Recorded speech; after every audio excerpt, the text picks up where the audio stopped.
शुभ शारदिया and happy Navratri to all of you guys. तो दुर्गा पूजा आ चुकी है and being a Bengali wearing a lal सादा sari is an emotion and a responsibility I feel. तो सबकी तरह मैंने भी इस बार पहली बार इस तरीके का कुछ एक लुक क्रिएट किया था। मैंने अपनी पूरे ज़िंदगी में कभी इस तरीके का बिल्कुल ट्रेडिशनल बंगाली लाल सादा sari with whole the jewellery and traditional makeup मैंने पहली बार ट्राई किया है। तो सोचा आपके साथ भी शेयर कर लूँ, बताना आपको कैसा लगा। इसके साथ मैंने फ़ोटोशूट भी करा है जो कि आपको मेरे इंस्टाग्राम और फेसबुक पे भी मिल जाएगा, उधर आप मुझे ज़रूर फॉलो करना। तो चलो मैं आपको शेयर कर देती हूँ कि मैंने इस लुक को किस तरीके से ट्राई किया, मुझे बहुत मेहनत लगा। तो चलो देख लेते हैं। तो चलो गाइस मेकअप को स्टार्ट करते हैं। मुझे इतना ज़्यादा मेकअप नहीं आता और मेरे पास इतने सारे सामान भी नहीं है मेकअप का, क्योंकि मैं साल में 1-2 बार ही यूज़ करती हूँ। तो मैंने इस बार कुछ ना तरीका लगाया कि मुझे लगा कि मेरा फाउंडेशन के साथ में लैक्टोकैलामाइन भी थोड़ा सा ऐड कर लूँगी, क्योंकि मुझे बहुत ज़्यादा सफ़ेद अपना चेहरा अच्छा नहीं लगता। तो मुझे लगा कि इससे थोड़ा सा बैलेंस हो जाएगा, पर ये डिज़ास्टर बन गया। बिल्कुल भी कभी लैक्टोकैलामाइन के साथ अपना फाउंडेशन मत ऐड करना। मैंने यहाँ पे फेसेस कनाडा का लिया था, फेसेस कनाडा का लिया था मैंने, सॉरी पता नहीं आजकल मैं कनाडा क्यों बोल रही हूँ, ये सारे पंजाबी गानों का असर है। एनीवेज तो मैंने फेसेस कनाडा का जो फाउंडेशन है उसको लिया था, उसके साथ में लैक्टोकैलामाइन को मिक्स करके लगाना चाहा। फिर जिस तरीके से कई बार अगर आपके शरीर में मैल पड़ जाता है तो घिसते हो तो जो निकलता है ना थोड़ा थोड़ा स्किन पे से, तो वैसे वो निकल रहा था। मुझे नहीं पता कि लैक्टोकैलामाइन निकल रहा था या फाउंडेशन निकल रहा था, जो भी है कुछ निकल रहा था। ये कॉम्बिनेशन कभी ट्राई मत करना। पर मैंने जैसे तैसे अपने स्किन में उसको टिका के रखा, क्योंकि मुझे फ़ोटोशूट कंप्लीट करना है, ये शूट भी कंप्लीट करना है। यहाँ पे मैंने शायद ब्लू हेवन का आईब्रो पेंसिल लिया है। मुझे लगता है कि कम कीमत में अगर आप साल में 1-2 बार मेकअप करते हो मेरी तरह, तो ये एक अच्छा बाई होगा, इसको आप ट्राई कर सकते हो। इसके साथ आपको एक ब्रश भी मिलता है, तो बिगिनर के लिए बहुत ज़्यादा सही होता है। बड़ा सा एक आई शैडो पैलेट मैंने ख़रीद कर रखा था, पर अप्लाई करना नहीं आता। पर क्योंकि आज मुझे काफ़ी देर हो चुका था और फिर मुझे छत पे भी जाके दिन रहते रहते शूट ख़त्म करना था, तो मैंने सोचा कि बिल्कुल ही एक्सपेरिमेंट नहीं करते। मैंने बहुत ही एक हल्का रखा, सिमिलर कलर का मैंने बेस लिया और सिमिलर कलर ही मैंने उसके ऊपर एक ग्लिटर लगाया जो कि बहुत ही हल्का था। और मुझे कुछ इसी तरीके का लुक भी पसंद है, बहुत ही भारी भड़कम, मुझे ऐसे आँखों के ऊपर रंग भी नहीं पता। अगर आपने मेरा पिछला गेट रेडी का जो लॉन्ग ब्लॉग है वो देखा होगा तो आपको पता होगा, बांग्ला चैनल में मैंने उसको अपलोड किया था कि मैंने तैयार होते वक्त मेरा आईलाइनर घूम गया किधर, और वो मुझे अभी तक भी 1 हफ्ते में नहीं मिला। और फिर मुझे वहीं दोबारा से उसी लाइनर को यूज़ करना पड़ा जो मुझे मीशो से मैंने लिया था। बिल्कुल भी रेकमेंडेड नहीं है, इमरजेंसी था और मैं अभी नहीं खरीद सकती इसको मार्केट जाके, इसलिए मैंने इसको लगा लिया। तो इतना ज़्यादा अच्छा नहीं है, तो मैं इसको रेकमेंड बिल्कुल भी नहीं करूँगी, पर उस दिन के लिए मेरा काम इसमें चल गया था। इस बार भी मैंने एक नया काजल पेंसिल सिर्फ इस शूट के लिए और इन दोनों शूट के लिए मैंने ख़रीदा था, क्योंकि मैं काजल तो लगाती नहीं, क्योंकि मेरे आँखों में हमेशा एलर्जी रहती है। और इसको जब मैं एडिट कर रही हूँ, जब मैं इसको वॉइस ओवर दे रही हूँ, मैं आपको बता दूँ कि मेरी आँखों में ऑलरेडी काजल लगाने से एलर्जी हो चुकी है और मैं हाई मेडिकेशन पे हूँ। तो मैंने ना काजल को थोड़ा सा ही लगाया और फिर मैंने कॉटन बड्स के साथ उसको मैंने थोड़ा सा स्मच कर दिया। ये देखा मेरी आंखों में गंगा जमुना निकल गया है। अगर आपको आदत नहीं होता काजल वगैरह लगाने की तो आपको बहुत गुदगुदी होती है, इससे आपका रोना निकल ही आता है। अगर आपके पास बहुत ज़्यादा मेकअप नहीं भी है ना, आप एक सिर्फ लिपस्टिक से अपना पूरे चेहरे का मेकअप कर सकते हो। किस तरीके से कर सकते हो वो मैं, अगर आप कमेंट करोगे तो मैं कभी आपको दिखाऊंगी। इधर आप देख सकते हो मेरे पास ब्लशर है नहीं, साल में 1-2 दिन के लिए ब्लशर ख़रीदना बहुत ही ज़्यादा मेरे लिए लगता है कि लग्जरी वाला काम है, तो मैंने नहीं ख़रीदा और मैंने अपने लिपस्टिक पैलेट से ही मेरा ब्लशर का काम कर लिया। मेरे पास ऑब्वियसली अगर मेरे पास ब्लशर नहीं होगा तो आपने गेस कर ही लिया होगा कि मेरे पास हाइलाइटर भी नहीं होगा। तो मैंने मेरे आई शैडो पैलेट से ही एक ग्लिटर कलर लेके मैंने वो काम भी निपटा लिया। अगर आप बंगाली हो ना तो लाल टिप पहनते ही आपका चेहरा अलग ही दिखता है, खिल उठता है।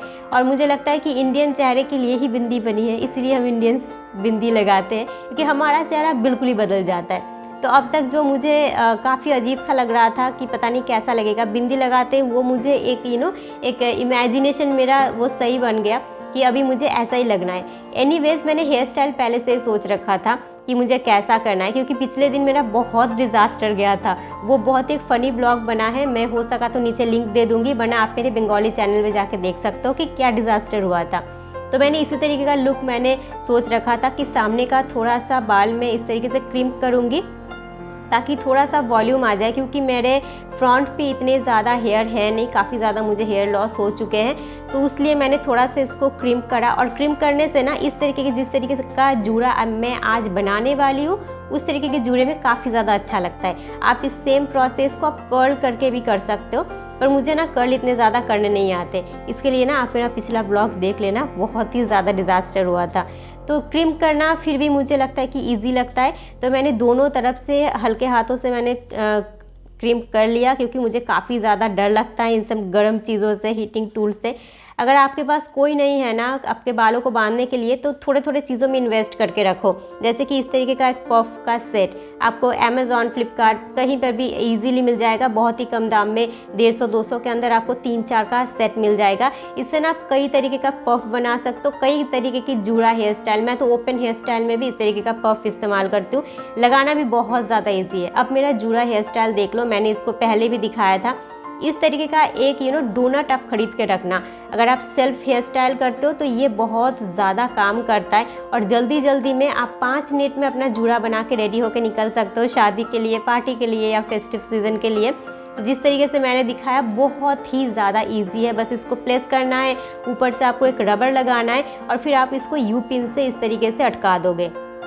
जो भी आपको बाल बचे, चाहे आपके कमर तक ही बाल क्यों ना हो, वो भी आप इस तरीके से ट्विस्ट करके, मेरे छोटे बाल है तो मैंने एक बार ट्विस्ट किया, अगर आपके बड़े घने बाल है तो आप 2 बार 3 बार भी इसको ट्विस्ट करके इधर उधर इसको आप ट्विस्ट करके इसको पिन से अटका सकते हो, चाहे बॉबी पिन से हो या यू पिन से हो, और ये नहीं निकलता अच्छी तरीके से अगर आप कर लो तो। अगर आपके बाल बहुत ज़्यादा घने, बहुत ज़्यादा लंबे हैं तो ये ट्विस्ट करने से ना आपके बाल थोड़े से, आपका जूड़ा थोड़ा सा और भी हेवियर लगता है, तो वो और सुंदर लगता है। सामने के लिए मैंने इसी तरीके से थोड़ा सा पफ करके मैंने हेयर स्टाइल करना मैंने सोच रखा था, क्योंकि बंगाली में ये हेयर स्टाइल बिल्कुल ट्रेडिशनल है, बहुत ज़्यादा, मतलब मेरी नानी दादियाँ भी ऐसे ही करती होंगी, तो वैसा टाइम का ट्रेडिशनल एक हेयर स्टाइल है जो कि मैंने ज़िंदगी में पहली बार ट्राई किया और करते करते मुझे अच्छा लग रहा था। अभी थोड़ी देर में देखना कि मेरे चेहरे पे हंसी भी आ जाएगी, क्योंकि मैंने कभी भी खुद को इस तरीके का किसी लुक में देखा ही नहीं था।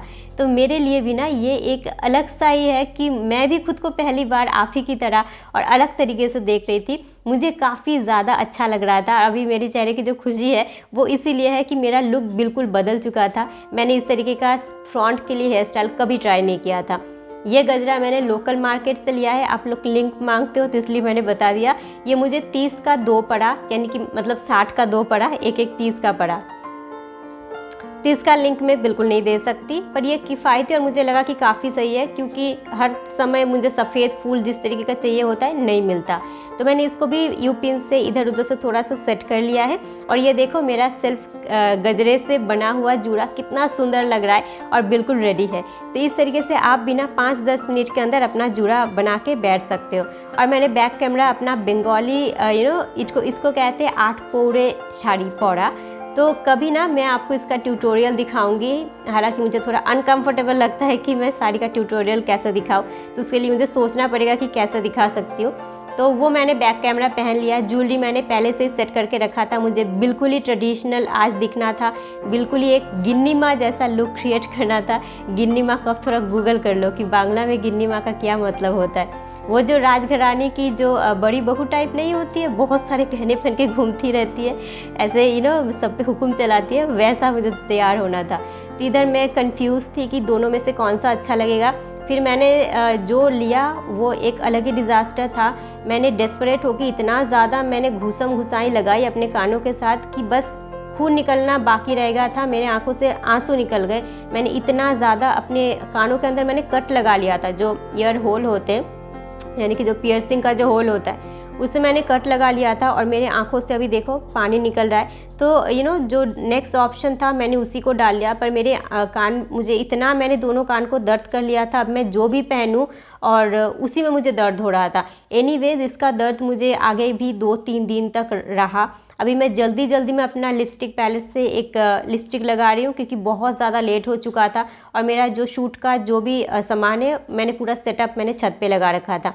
मुझे बहुत ज़्यादा रेडिश नहीं चाहिए था, पर थोड़ा चाहिए था, पर मैंने उसको थोड़ा सा डार्क करने के लिए पैलेट से एक डार्क कलर लेके उसके ऊपर से थोड़ा सा मैंने उसको लगा लिया। और फिर मुझे एक डिसेंट कलर मिल गया, मुझे जिस तरीके से चाहिए था। इस तरीके की लुक के साथ ना लड़कियां ज़्यादातर शाखा पौला वेयर करती है, पर अगर आप बंगाली नहीं हो फिर भी आपको पता ही होगा कि लड़कियां बंगाल में शाखा पौला शादी के बाद पहनती है। और मुझे ऐसा सही नहीं लगा कि मैं बिना शादी के पहन लूँ, मुझे थोड़ा अजीब सा लगा, तो इसलिए मैंने कांच की सादा और लाल चूड़ी के साथ मैंने उसको इफ़ेक्ट दिया और वो काफ़ी सही लग रहा था। तो इस तरीके से मैंने अपने शाखा पौला का कन्फ्यूज़न भी दूर कर लिया, उसका प्रॉब्लम भी सॉल्व हो गया। और ये इस तरीके से मेरा देखो बिल्कुल मेरा लुक बन के तैयार हो चुका है। आप सबके लिए ना बहुत सारा बधाई, बहुत सारा शुभकामना। आप सब अच्छा रहो, अच्छे से दुर्गा पूजा मनाओ, अच्छे से नवरात्रि मनाओ। कैसे क्या कर रहे हो, किधर जा रहे हो, सब मुझे बताना, कमेंट में मुझे बताना। मुझे इंस्टाग्राम में फॉलो करना मत भूलना, फेसबुक पे भी फॉलो कर सकते हो। इस लुक के साथ मैंने कौन कौन से फ़ोटोशूट करवाए, किस तरीके से मैंने रील बनाई, वो सारे आपको मेरे इंस्टाग्राम फेसबुक में आपको मिल जाएगा उधर शॉर्ट के माध्यम से, तो उधर मुझे फॉलो करना मत भूलना।